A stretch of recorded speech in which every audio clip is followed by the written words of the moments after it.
Hello friends, आप सभी का स्वागत है हमारे चैनल करंट स्टडी पॉइंट में। तो चलिए आज की वीडियो स्टार्ट करते हैं, जिसमें हम आपको कराने जा रहे हैं RWA मतलब रोजगार विद अंकित का UP police constable minimum math का जो 12 मई को इनकी एप्लीकेशन पे अपलोड हुआ। तो चलते हैं आज के पहले क्वेश्चन पे। पहला क्वेश्चन है आपके सामने, सभी परिमेय संख्याएं होती हैं तो जितनी भी परिमेय संख्या होती हैं वो आपकी वास्तविक संख्याएं कहलाती हैं। इसको हम इस क्लास के लास्ट में आपको क्लियर बता देंगे कि सारी संख्याएं किस टाइप से होती हैं। चलते हैं नेक्स्ट क्वेश्चन पे। क्वेश्चन नंबर 2, इसमें आपको कैलकुलेशन करनी है। ये क्वेश्चन दे रखा है, तो चलिए स्टार्ट करते हैं। पहले ब्रैकेट सोल्व करते हैं। तो ये अलग ब्रैकेट है यहाँ से यहाँ तक, और ये अलग ब्रैकेट है यहाँ से यहाँ तक। तो 1 + 3/7 मल्टीप्लाई, भाई 3 में 2 घटाएंगे 1 आएगा, और 1 की 8 में गुणा करोगे 8 आएगा। तो 6 में हम जोड़ के डायरेक्ट लिख देते हैं 8, 8 और 6 14 प्लस।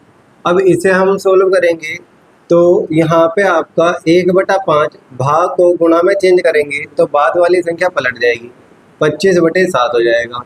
माइनस यहाँ एलसीएम लेंगे क्योंकि प्लस का साइन है बीच में, तो एलसीएम आ जाएगा 14। 7 से भाग दोगे 14 को तो 7 दूनी 14 और 2 तिया 6, और फिर आपका प्लस का साइन और प्लस 4। जब इसे सोल्व करेंगे तो यहाँ से 5 पंजे 25 कट जाएगा, यहाँ से आ गया 5/7 माइनस यहाँ पे आपका आ जाएगा 6 4 10, 10/14 यानी कि 2 पंजे 10, 2 सत्ते 14, 5/7 ही आ गया यहाँ से भी। अब इसे आगे सोल्व करोगे तो देखो यहाँ पे गुणा है, चलो नीचे लिख लेते हैं 1 + 3/7 मल्टीप्लाई 14 प्लस। अब ये जब आपको सोल्व करना है तो नीचे 7 है, यहाँ पे भी 7 है, तो ये क्या हो जाएगा आपका 7 में एलसीएम ही आ जाएगा 7, और 5 में से 5 घटाओ क्या आएगी 0। अब 0 को 7 से भाग दोगे तो यहाँ तो कुछ नहीं बचेगा, तो ये तो हो गया खत्म। 7 दूनी 14, 1 + 2 तिया 6, 6 और 1 7, 7 इस क्वेश्चन का हो जाएगा आंसर। कर लीजिए। नेक्स्ट क्वेश्चन है हमारे सामने 3। तो ये आपको एक इक्वेशन दे रखी है, हमें सोल्व करनी है। तो पहले हम इधर की ये वाली साइड जो है ये सोल्व करेंगे। तो ये जो 4 है ये उधर जाके क्या हो जाएगा माइनस, तो 4n + 5 = जब ये माइनस करोगे 260 में से तो बचेगा 256। अब यहाँ पे हमें क्या करना है, यहाँ पे बेस आपका 4 है, तो 4 की ये पावर है, तो हम क्या करेंगे इसका ही बेस क्या बना लेंगे 4 मतलब आधार। तो 4n + 5 = अब ये 4 चौक 16, 16 चौक का 64 और 64 चौक हो जाएगा 256। तो 4 की पावर कितनी है यहाँ पे 4 है। अब क्वेश्चन में यहाँ पे आपका बेस जब इक्वल है तो बराबर का साइन है, तो हम घात को ही बराबर रख देंगे। n + 5 = 4, और n बराबर हो जाएगा 4 - 5, तो n की वैल्यू हमारी यहाँ से आ जाएगी -1। भाई 5 में 4 घटाओगे 1, और माइनस की संख्या बढ़ी है इसलिए -1। अब क्वेश्चन में हमसे पूछ रहा है 5 की पावर n + 3, तो 5 की पावर n की वैल्यू आ गई -1, तो -1 + 3, तो 5 की पावर ये हो जाएगी 3 में से 1 घटाएंगे बचेगा 2, और प्लस की साइन बड़ी है तो प्लस की, तो 5 की पावर 2 का मतलब होता है 25। 25 हो जाएगा इस क्वेश्चन का आंसर। कर लीजिए नोट। नेक्स्ट है क्वेश्चन नंबर 4। एक भिन्न दे रखी है 5/7 के अंश और हर प्रत्येक से कितना घटाया जाए। अब देखिए भाई अंश आपको दे रखा है 5 और नीचे दे रखा है 7। अब इसमें से क्या घटाया जाए हमें नहीं पता, तो हम मान लेते हैं p घटा दिया। प्रत्येक में से मतलब अंश और हर दोनों में से घटाना है। फिर लिखा है कि भिन्न 2/3 बन जाए। अब ये क्या प्राप्त हो रहा है आपका 2/3। जब हम इसे सोल्व करेंगे तो यहाँ से हमारा आंसर आ जाएगा। सोल्व करने के लिए क्रॉस मल्टीप्लाई कर लेंगे। 3 पंजे 15 - 3p = 2 सत्ते 14 - 2p। अब इसे सोल्व करोगे तो 14 इधर ले आते हैं तो 15 - 14, और 3 उधर ले जाते हैं तो ये माइनस का 2p पहले लिख देंगे और प्लस का 3p, क्योंकि ये माइनस का उधर जाएगा तो प्लस में चेंज हो जाएगा। अब यहाँ पे 15 में से 14 घटाएंगे क्या बच रहा है 1, और 3 में से 2 घटाओगे क्या बचेगा 1, यानी कि p की वैल्यू आपकी क्या आ गई 1। तो प्रत्येक में से क्या घटाना पड़ेगा आपको 1 घटाना पड़ेगा, तो आपकी जो संख्या है भिन्न है वो 2/3 में प्राप्त हो जाएगी। कर लीजिए नोट। नेक्स्ट क्वेश्चन है 5। इसमें लिखा है 6 घंटियां एक साथ बजना शुरू करती हैं एवं क्रम से 2, 4, 6, 8, 10, 12 सेकंड के अंतराल पर बजती हैं। 30 मिनट में वे एक साथ कितनी बार बजेंगी। अब देखिए 30 मिनट में कितनी बार बजेंगी, तो पहले हमें पता होना चाहिए ये इकट्ठी एक बार कितनी बार में बज रही है, मतलब कितने समय में एक साथ ये बजती है। तो उसके लिए हमें निकालना पड़ेगा एलसीएम। तो हम इसका निकाल लेंगे एलसीएम। 2, 4, 6, 8, 10, 12 का एलसीएम हो जाएगा 120। और ये क्या दे रखे हैं सारी सेकंड, तो ये भी हो जाएगी आपकी सेकंड। अब सेकंड को पहले हम मिनट में चेंज करेंगे, 60 से भाग देंगे, 60 दूनी 120, तो 2 मेरे पास क्या आ गई मिनट। इसका मतलब ये है 2 मिनट में वे एक बार बजती है। अगर अब बजना स्टार्ट हुई है तो नेक्स्ट टाइम वो 2 मिनट बाद बजेंगी। तो क्वेश्चन में कह रहा है 30 मिनट है टोटल आपके पास, 30 मिनट में वे कितनी बार बजेंगी। तो 2 मिनट में एक बार है तो 2 से दे देंगे भाग, तो आपका आ जाएगा 15, यानी कि ये 15 बार बजेंगी। लेकिन क्वेश्चन में आपको ये नहीं बताया कि स्टार्टिंग का छोड़ना है या इंक्लूड करना है। जब ये नहीं बताया तो पूरी 30 मिनट में भाई ये 15 बार तो आपकी स्टार्ट हो रही है 2 से, 2, 4, 6, 8, 10 ऐसे करते करते फिर आपकी चल रही है वो 28, 30, लेकिन जीरो पहला बजना स्टार्ट तो हुई होंगी। तो इस वजह से हम क्या करेंगे, यहाँ पे एक बार वो वाली इंक्लूड करेंगे जो वो जीरो से पहले स्टार्ट हुई बजना, फिर देन आपकी 2 मिनट बाद। तो आंसर यहाँ आ जाएगा आपका टोटल 16 बार बजेगी 30 मिनट में टोटल। नेक्स्ट क्वेश्चन है, आपको एक संख्या दे रखी है, आपको बस इसका वर्गमूल बताना है। वर्गमूल का मतलब होता है स्क्वायर रूट। जब हम इसे सोल्व करेंगे तो इकाई का अंक यहाँ पे 6 है।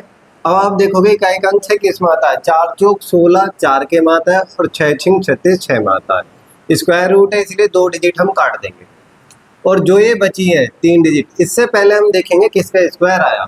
भाई 11 का स्क्वायर 121 और 12 का 144, तो 12 का तो ज़्यादा हो जाएगा, तो मतलब 11 का स्क्वायर आया इससे पहले। अब या तो ये क्वेश्चन में 114 का स्क्वायर है, ये 116 का स्क्वायर है। अब ये फाइंड करने के लिए किसका स्क्वायर है, तो आपने यहाँ से एक संख्या क्या निकाली 11, जो संख्या यहाँ से आ रही है उसकी उससे नेक्स्ट संख्या मल्टीप्लाई। 11 है तो 12 में गुणा, अगर मान लो यहाँ पर आता 9 तो 10 में गुणा, 5 आता तो 6 में गुणा। अब 12 के 11 में गुणा करेंगे तो आपका यहाँ पर आ जाएगा 132। अब ये रूट वाली जो संख्या है 134, क्योंकि ये दो तो कट चुकी है, 134 जो है ये 132 से बड़ी है या छोटी, आपको ये देखना है। अगर ये रूट के अंदर वाली बड़ी है इस वाली प्राप्त संख्या से, तो हमारी बड़ी वाली डिजिट क्या हो जाएगी, आंसर। अगर ये रूट के अंदर वाली छोटी होती इससे, तो छोटी वाली डिजिट आंसर। तो फिलहाल ये तो हो गया गलत, और ये आपका हो गया 116 आंसर, कर लीजिए नोट। नेक्स्ट क्वेश्चन है, इसमें लिखा है अश्वनी एक बस को 510 रुपये में 15% की हानि पर बेचता है। देखिए भाई आपकी मान के चलिए 100 रुपये की चीज़ है, हमने सीपी मान लिया 100 रुपये है, ये सीपी है। 15% की अगर मैं हानि पे सेल करूँगा तो मैं 85 की सेल कर दूंगा, ये हो गया एसपी। क्योंकि 100 का 15% 15 आएगा, 100 में से 15 कम में बिकी तो मतलब 85 की बिकी। क्वेश्चन में कह रहा है इतने की नहीं, हमारी तो बिकी है 510 की, ये क्वेश्चन का एसपी है। तो एसपी बराबर हो गया एसपी के, और क्वेश्चन में पूछा 15% का लाभ कमाना है, तो एक पॉइंट की वैल्यू आपकी आ जाएगी 510 बटे 85, और गुणा उसकी जो पूछ रहा है 15% का लाभ कमाना है। अगर लाभ हो या हानि हो तो हमेशा क्रय मूल्य पर ही है, तो 100 का 15% 15, यानी कि 115 में वो वस्तुओं में बेचनी पड़ेगी। और क्वेश्चन में वो आपसे यही पूछ रहा है कितने में बेची जानी चाहिए, तो गुणा हो जाएगी 115 की।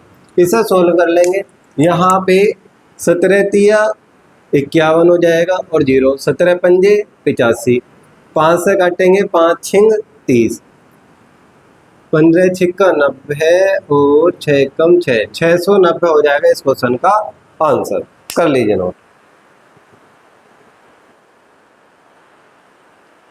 नेक्स्ट है क्वेश्चन नंबर 8, इसमें दे रखा है 20 प्रेषणों का माध्य मतलब औसत है 50, हम लिख लेते हैं साथ के साथ। जो 20 संख्या है उनका औसत आपको दे दिया 50 है। अगर मैं गुणा करूंगा तो मेरे पास यहाँ पे योगफल आ जाएगा। अभी तो डायरेक्ट आसान है, योगफल निकालना चाहो निकाल लो या मत निकालो, ये योगफल आ गया। क्योंकि आगे क्वेश्चन में दे रखा है कि दो प्रेषणों मतलब दो संख्या थी 13 और 24 को त्रुटिवश 31 और 42 लिखा गया, यानी कि आपने 13-24 के स्थान पर 31 और 42 लिख दिया, ये गलती कर दी। यानी कि आपको क्या करना है, 13 और 24 को तो प्लस करना है और गलती से लिखा क्या है 31 और 42, तो 31 और 42 क्या करना है माइनस, और यहाँ से आपका निकल के आएगा सही औसत क्या है। तो देखिए क्वेश्चन में पहले हम इसे एक संख्या बना लेते हैं, इन्हें हम प्लस करते हैं, तो 4 और 3 7 और 2 और 1 3, यहाँ पे मैं लिख लेता हूँ इस साइड 4 और 3 7 और 2 और 1 3, 37 तो हमें प्लस करना है और माइनस कितना करना है 2 और 1 3, 4 और 3 7, ये माइनस करना है। अब देखिए 37 प्लस करना है और 73 माइनस करना है, तो कुल मिला के हमें क्या करना है माइनस, क्योंकि माइनस की संख्या बड़ी है। 13 में से 7 गए 6 और यहाँ 3 बचेगा, मतलब 6 में से 3 गए 3, और ये क्या करना है माइनस। अब हमारे योगफल में क्या कम हो रहा है 36, तो हम क्या करेंगे इसे ही औसत में चेंज कर लेते हैं। योगफल बटे संख्याओं की संख्या वो कितनी है 20, 20 से भाग दे दो इसे, 20 से भाग दोगे 2 1 कम 2 और 0, 2 1 कम 2 2 8 16, और ये माइनस का है 10 है, तो यानी कि हमारा आ गया 1.8। ये क्या है कमी, माइनस में आ रहा है तो कमी करनी है, प्लस में आएगा तो वृद्धि करनी है। अब एक चीज देखिए 50 मेरा औसत था बट ये गलत था, अब हमारा औसत क्या आ रहा है कम, कितना कम करना है 1.8, तो 50 में से हम 1.8 कम करेंगे, तो 50 में से क्या 49 और यानी कि 48.2, ये हमारा हो जाएगा सही औसत। कर लीजिए नोट। नेक्स्ट क्वेश्चन है हमारे सामने, ये आपको सोल्व करना है। x और y के बीच में यहाँ पे स्टार का रिलेशन दे रखा है ये, तो हम इस पहली संख्या को x मान लेंगे और दूसरी संख्या को y मान लेंगे, और जो ऊपर जहाँ पे x है वहाँ x रख देंगे और जहाँ y है वहाँ पे y। तो x की वैल्यू 7 है तो 7 + 2 का स्क्वायर, और y हमारा 5 है तो 5 - 2, तो 7 और 2 9, 9 का स्क्वायर मल्टीप्लाई 5 में 2 घटाओगे 3, यानी कि 81 गुणा 3, 3 एकम 3, 3 अट्ठे 24, ये हो जाएगा इस क्वेश्चन का आंसर। कर लीजिए नोट। नेक्स्ट क्वेश्चन है x का 50% y के 25% के बराबर है, तो आपको x रेशो y आपको बताना है।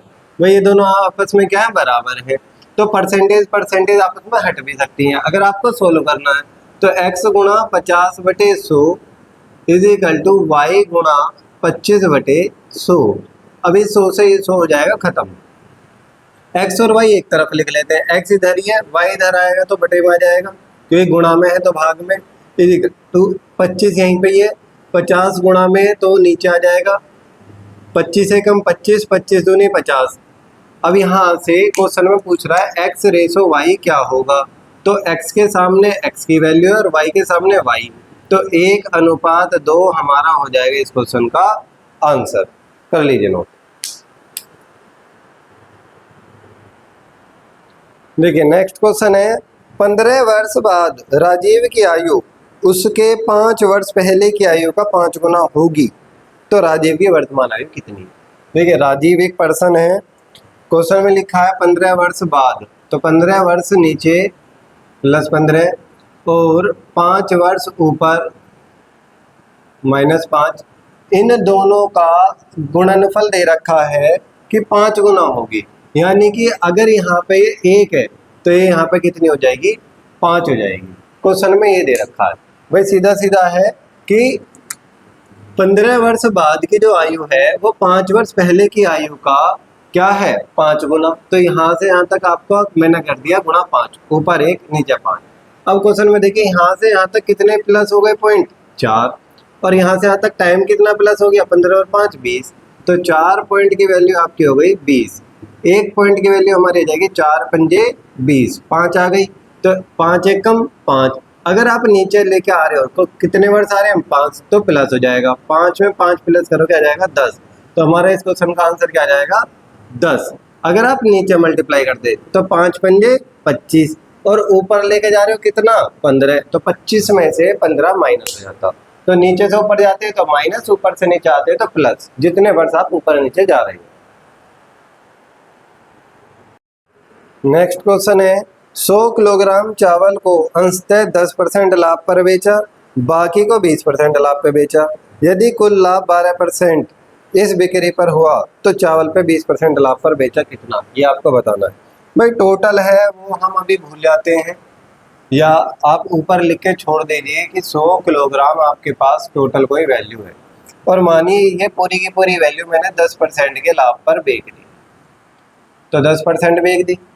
दूसरी मान के चलिए मैंने ये पूरी की पूरी वैल्यू 20% के लाभ पर बेच दी, ठीक है जी, लेकिन ना तो मुझे ये मिले ना मुझे ये मिले, मुझे मिला है 12% का लाभ, तो बीच में आ गया 12।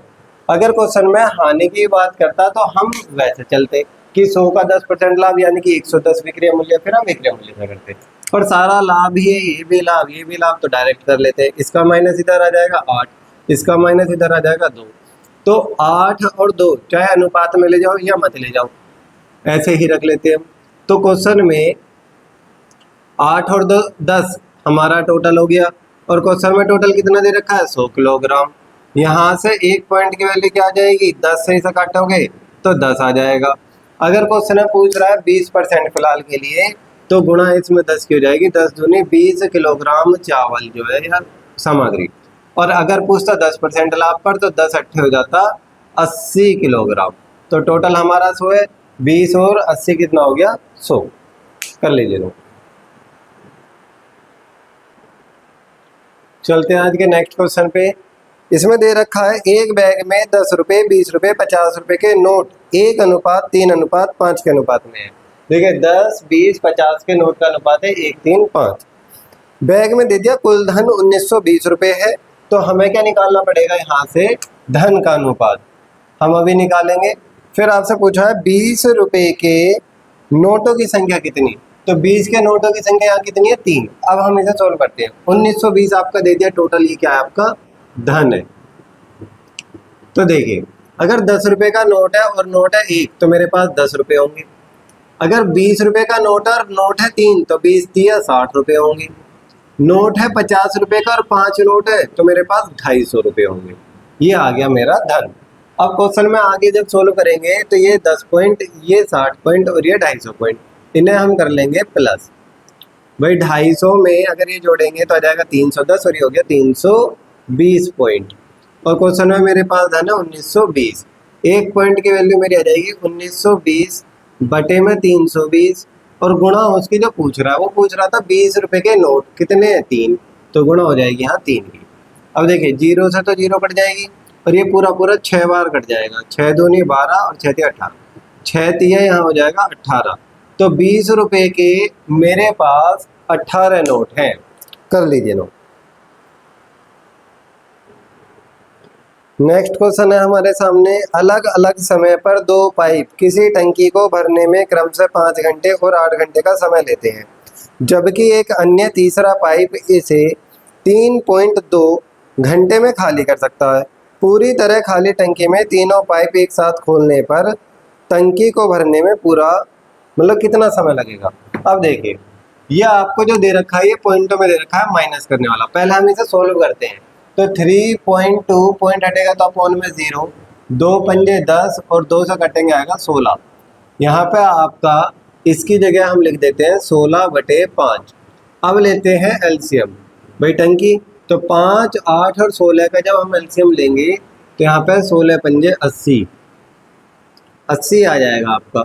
भाई 5 से भाग दोगे तो 16 पंजे 80 होता है, 8 से भाग दोगे तो 10 आ जाएगा, और 16 पंजे 80 और 5 की 5 में गुणा करेंगे आएगा 25। ये ऐसा क्यों है ये समझ लो। भाई 80 को हमने 5 से भाग दिया तो पता चला 1 घंटे में वो 16 लीटर पानी भर रही है, और ऐसे ही हम 80 को किससे भाग देंगे भाई 16/5 से, तो 5 जाएगा ऊपर गुणा में, तो 16 पंजे 80 और 5 पंजे 25।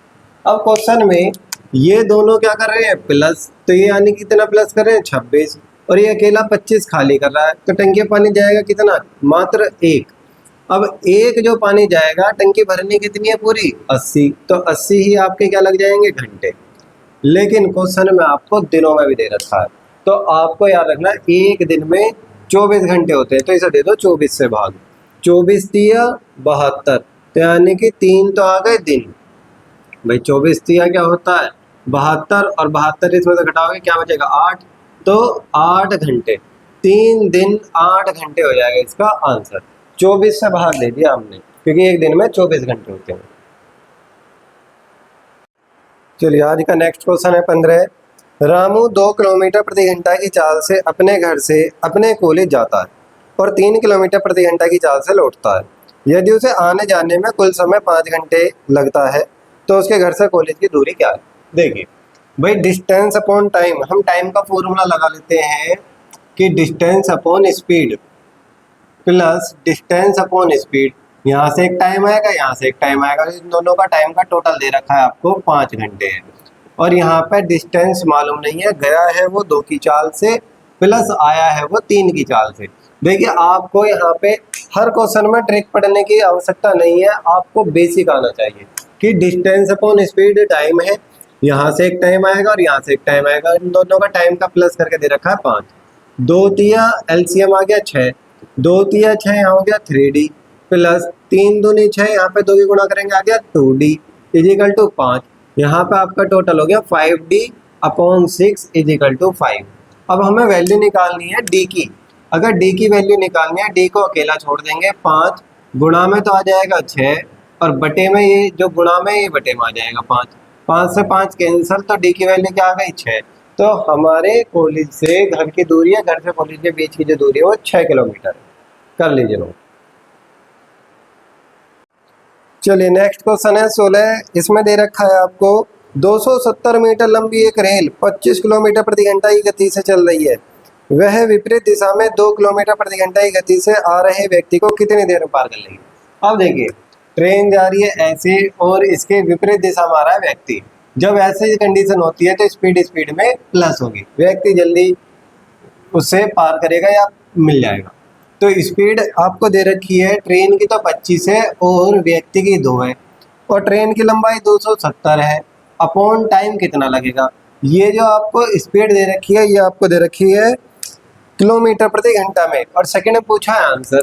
तो 25 और 2 क्या हो जाएगा 27 मल्टीप्लाई मीटर प्रति सेकंड में चेंज करेंगे स्पीड 5/18 गुणा और डिस्टेंस अपॉन टाइम। अब देखिए टी को हम ले जाते इधर, या आप देखिए भाई बेसिक जो है नॉर्मली हम बराबर का साइन है और इधर मल्टीप्लाई का साइन है और इधर कोई साइन नहीं है, प्लस माइनस का साइन ना होना चाहिए बस। तो आप ऊपर से ऊपर वाली संख्या काट सकते हो। जब इसे काटोगे 27 से कम 27 और 27 से कटेगा 10 बार, हमें दिख रहा है। तो 5 से कटेगा 5 दूनी 10 2 बार, तो यहाँ बच गया 1/18 और यहाँ बच गया 2/t। अब इनकी क्रॉस मल्टीप्लाई करेंगे तो t बराबर हो जाएगा 18 दूनी 36। तो 36 सेकंड में वह उस व्यक्ति को पार करेंगे। कर लीजिए नोट।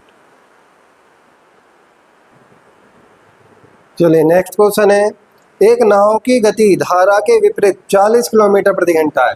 धारा के विपरीत का मतलब हो गया u माइनस वी, आपको दे दिया 40 किलोमीटर प्रति घंटा। फिर क्वेश्चन में दिया है स्थिर जल में 55 किलोमीटर प्रति घंटा की चाल है, मतलब u की वैल्यू आपको दे दी है 55 है। तो v कितना हो जाएगा, 55 में से क्या घटाओगे 40 आए 15 घटा दो। भाई 55 में से 15 घटा दोगे तो 40 आ जाएगा। या अगर ऐसा नहीं सोचना तो v उधर जाएगा प्लस में और 40 इधर आएगा माइनस में। 55 में से 40 घटाओगे तो भी v की वैल्यू 15 आएगी। क्वेश्चन में कह रहा है नाव की गति धारा की दिशा में क्या होगी। अब देखिए धारा की दिशा का मतलब हो गया u प्लस v, आपको बताना है। तो ये 55 है और ये 15 है, इन्हें जोड़ेंगे तो ये आपका आ जाएगा 70 किलोमीटर प्रति घंटा। इस क्वेश्चन का हो जाएगा आंसर। कर लीजिए नोट।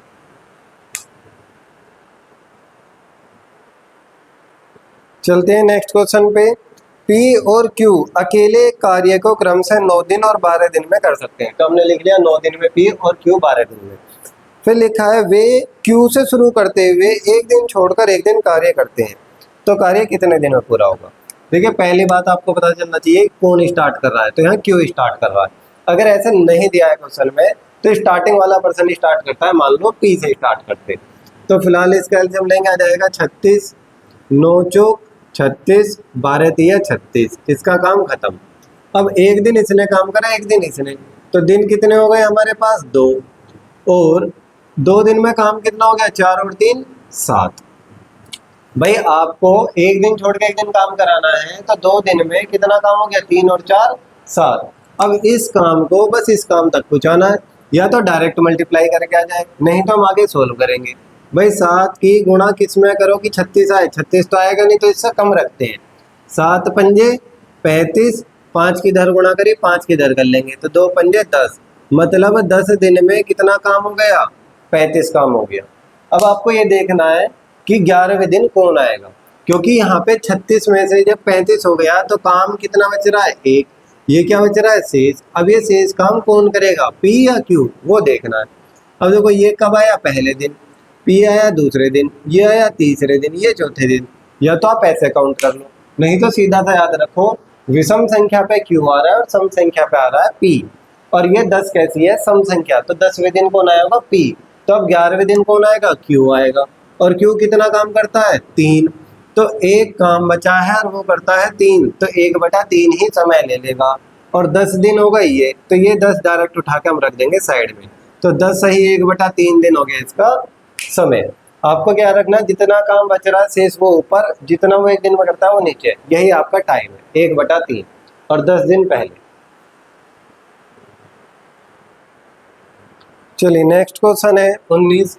इसमें दे रखा है एक त्रिभुज की भुजाओं का अनुपात 1/2, 1/3, 1/4 है।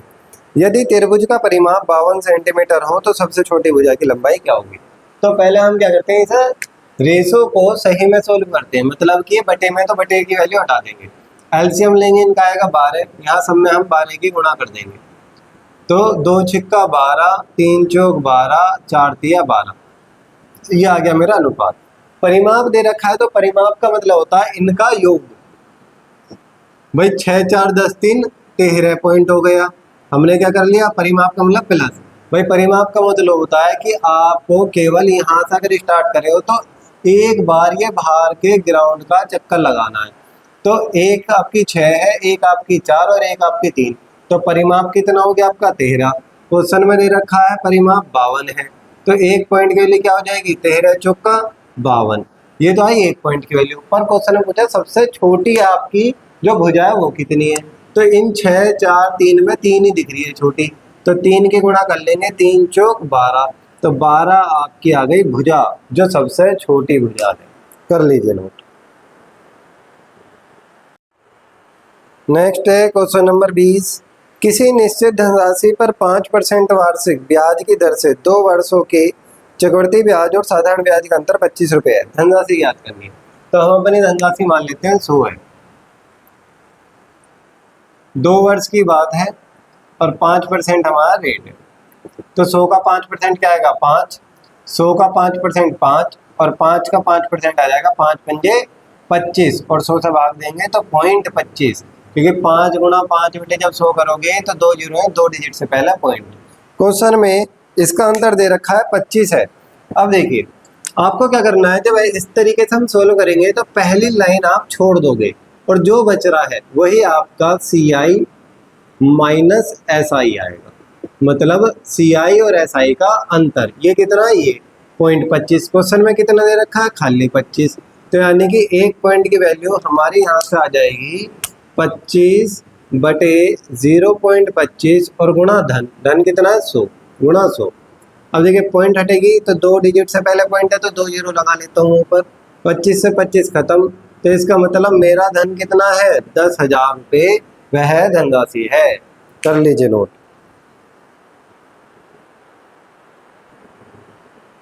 चलिए नेक्स्ट क्वेश्चन है, इसमें आपको पुरुष और महिलाओं का अनुपात दे रखा है और अब क्वेश्चन में आपसे पूछा गया है कि बताइए कि पार्टी में कुल कितने लोग उपस्थित हैं। अब एक बात सोचिए, पार्टी में लोग उपस्थित है पुरुष और महिला, तो हमें यहाँ पे क्या करना है, बाय ऑप्शन चलना है, क्योंकि कुछ छोड़ तो दिया नहीं है। भाई 4 और 7 कितना हो जाएगा 11 पॉइंट। अब 11 पॉइंट आपको टोटल वैल्यू के बराबर रखो, क्योंकि हमने टोटल किया है, तो यहाँ से हम ले लेंगे इनका टोटल।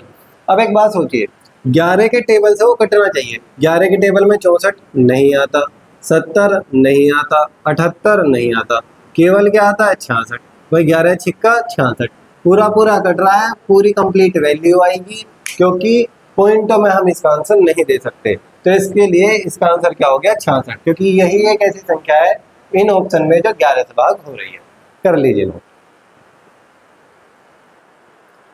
नेक्स्ट है क्वेश्चन नंबर 22। इसमें आपको सिर्फ 4 ये डिजिट दिए और क्वेश्चन में पूछा एलसीएम क्या है। ये आपके लिए टाइम टेकिंग क्वेश्चन है और कुछ नहीं है भाई। हम इसका एलसीएम मैं आपको निकाल के दिखा देता हूँ इस तरीके से ही, जैसे कि 7 दूनी 14, 7 तिया 21, 25 80 और 7 से काटेंगे तो 10। अब 5 का टेबल ले लेते हैं, तो यहाँ पे 2 ऐसी 3 ऐसी, 5 पंजे 25, 5 दूनी 10। फिर एक बार 2 लिख लेते हैं, 2 एक कम 2, 3 5 और 2 एक कम 2। अब यहाँ पे एक बार 3 का चलेगा टेबल और एक बार 5 का चलेगा, तो यहाँ पे 7 गुणा 5 गुणा 2 गुणा 5 गुणा 3 ये निकल के आ गया। अब हम इसकी कर लेते हैं कैलकुलेशन। भाई देखिए 5 तिया 15, 15 दूनी 30, 30 तो आ गए यहाँ से, और 30 की डायरेक्ट कर लेते हैं, 30 पंजे हो गया 150 और 15 लिख लेते हैं, 15 सत्ते 105, तो यानी कि 1050 इस क्वेश्चन का हो जाएगा एलसीएम जो क्वेश्चन में हमसे पूछा है। कर लीजिए नोट। क्वेश्चन नंबर 23, इसमें दे रखा है सबसे बड़ी तथा सबसे छोटी 2 अंकों की अभाज्य संख्या के बीच का अंतर हमें बताना है। तो देखिए पहले मैं आपको बता देता हूँ, एक नंबर है जिससे आपको 1 से 100 तक की गणना अभाज्य संख्या की आसानी से कर सकते हो। जैसे कि वो नंबर है 4 4 2 2 3 2 2 और 3 2 1, ये नंबर है। इसका मतलब है ये 1 से 10 तक 4 अभाज्य संख्या है, फिर 10 से 20 तक 4 है, फिर ये 30 तक 40 50 60 70 80 90 100, यानी कि 90 से 100 के बीच में मात्र एक ही अभाज्य संख्या है। तो देखिए 2 अंकों की बतानी है, तो 2 अंकों की जो सबसे छोटी संख्या होगी वो तो मुझे पता है, सबसे छोटी संख्या 11 है, लेकिन 2 अंकों की जो सबसे बड़ी संख्या है वो मुझे मालूम नहीं है क्या है, तो वो मैं फाइंड कर लेता हूँ। अब 90 से देखिए 91, 92 लिखूंगा नहीं क्योंकि सम संख्या है 2 से कटेगी, 93 94 नहीं लिखेंगे, 95 5 से भाग होगी, 96 2 से भाग होगी, 97 98 भाग हो जाएगी 2 से, और 99 100। भाई जो 2 से भाग होती है इकाई का अंक 2 और 5 मैंने हटाई दिया पहले ही, तो यहाँ पे देखिए 3 तिया 9 3 एक कम 3, ये 3 से भाग हो रही है, 3 तिया 9 3 तिया 9 ये 3 से भाग हो रही है, और 13 सत्ते 91 ये भाग हो रही है, तो बची क्या 97। तो हमें जब पता ही है डायरेक्ट एक ही संख्या है 90 100 के बीच में, तो निकालना क्वेश्चन आसान हो जाएगा। तो यहाँ पे हमारा आ गया 2 अंकों की सबसे बड़ी संख्या है 97 और छोटी संख्या है 11, इन दोनों के बीच का अंतर अगर बताना है तो ये हमारा आ जाएगा 86, ये हो गया इन दोनों के बीच का अंतर, यही हमारा हो जाएगा आंसर। तो आपको ये याद रखना है, अभाज्य संख्या का 1 से 100 तक का एक ट्रिक दे रखी है। ये अभाज्य संख्या आप बता सकते हो कितनी है, 4 4 2 2 3 2 2 3 2 1। आज का नेक्स्ट क्वेश्चन है 24, एक राशि के 85% के 50% का 30% 51 के बराबर है। तो देखिए एक राशि मान लेता हूँ P है, P के 85% परसेंट है तो अपन में 100, इसके 50% मतलब 50/100 का 30% मतलब 30/100 किसके बराबर है आपका 51। तो वह राशि ये जो P है इसकी वैल्यू हमें फाइंड करनी है। तो देखिए क्वेश्चन में अब इसे सोल्व करते हैं, तो 50 दूनी डायरेक्ट क्या हो जाएगा 100, इस एक जीरो से ये जीरो कट जाएगी। अब हम इसे कर लेते हैं परली तरफ, तो P गुणा यहाँ बचा है 85 गुणा 3 बटे में 100 गुणा 2 गुणा 10, ये बच रहा है। अब इसे और बराबर में क्या आपका 51, तो P की वैल्यू निकालने के लिए हम क्या करेंगे, 51 गुणा 100 गुणा 2 गुणा 10 बटे में 85 गुणा 3, क्योंकि ये नीचे आएगा और ये ऊपर, 17 तिया 51 17 पंजे 85, 3 से 3 कट जाएगा, 5 दूनी 10, तो 2 दूनी 4, 4 की 100 में गुणा करेंगे हमारा आंसर आ जाएगा 400, ये हो जाएगा इस क्वेश्चन का आंसर। कर लीजिए लो। चलिए आज का लास्ट क्वेश्चन है, एक विक्रेता 1 रुपये में 12 वस्तुएं खरीदता है, 20% लाभ प्राप्त करने के लिए उसे 1 रुपये में कितनी वस्तुएं बेचनी होंगी। तो देखिए 1 रुपये में उसने 12 खरीदी हैं, तो ये जो आपको दे रखा है रुपए हमेशा ऊपर आएंगे और वस्तु नीचे। तो 1 रुपए में 12 खरीदी यानी कि ये 100 पॉइंट की वैल्यू है। 100 ये मैंने अपनी साइड से मान लिया सीपी है। तो क्रय मूल्य बराबर क्रय मूल्य क्या हो गया, यहाँ से आपका 1 पॉइंट की वैल्यू हो जाएगी 1/12 और बटे में आ जाएगा 100, ये भी अपोन में आ जाएगा। गुणा उसकी जो पूछ रहा है वो कह रहा है 20% का लाभ कमाना है। 100 पे 20% का लाभ कमाओगे तो चीज कितने की बेचनी है, 120, तो गुणा हो जाएगी 120। इस जीरो से जीरो खत्म, 12 से 12, तो यहाँ पे आपकी एक पी की वैल्यू हो जाएगी 1/10। अब एक बात देखिए, ऊपर क्या है रुपए और नीचे क्या है वस्तु, तो 1 रुपए में कितनी बेचनी है आपको, 10। ये हो जाएगा इस क्वेश्चन का आंसर, कर लीजिए नोट। तो ये थे आपके रोजगार विधान के UP police constable mini mock math के सॉल्यूशन। आपको अगर ये वीडियो अच्छी लगी है तो हमारी वीडियो को लाइक करें, शेयर करें, कमेंट करें। Thank you.